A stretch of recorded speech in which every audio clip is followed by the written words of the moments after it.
ಇವ್ರದೆಲ್ಲ ಒಂದೇ ಗುಣ ಸರ್.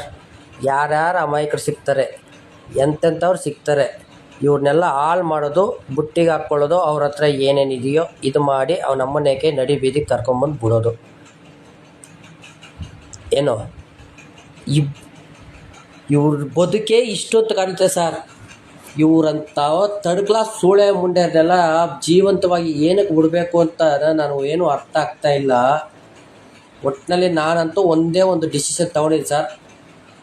ಇದಿಷ್ಟು ಫ್ಯಾಮ್ಲಿನ ನಾನು ಒಂದು ಗತಿಗೆ ತರಬೇಕು ಅಂತ ನಾನು ಡಿಸೈಡ್ ಆಗಿದೆ. ದಯವಿಟ್ಟು ಸರ್, ಪ್ಲೀಸ್ ದಯವಿಟ್ಟು ನಾನು ಏನು ಕೇಳ್ಕೊತೀನಿ ಅಂದರೆ, ಇದು ನನ್ನ ಇಷ್ಟರಲ್ಲೇ ಹೋಗ್ಬಿಡ್ಬೇಕು. ಬೇರೆ ಯಾವ ಹುಡುಗನೂ ಈ ಸೂಳೆ ಮುಂಡೆಯರಿಂದ ಹಾಳಾಗಬಾರ್ದು. ನನ್ನ ಮಗ ಹಿಂಗೆ ಗೊತ್ತಾ, ಅವ್ನು ನಮ್ಮನೆ ಕೈ ಕಟ್ಕೊಂಡೆ ಏನ್ರು ಬಿಟ್ಬಿಟ್ಟು ಅವ್ನು ನಮ್ಮನೆ ಕೈ ಈ ಸೂಳೆಯರ ಜೊತೆಲಿ ಬಿದ್ದಿದ್ದಾನೆ. ಅವನೆಂತ ನನ್ನ ಮಗ ಇರಬೇಕು ನೋಡಿ. ಅಂತ ನನ್ನ ಮಗ ಅಂತಹ ಬದುಕು, ನಾನು ಒಂದಿನ ಬದುಕು ಸತ್ತೋಗ್ಬಿಡ್ತೀನಿ ನಾನು. ಸೂಳೆ ಮಕ್ಕಳು.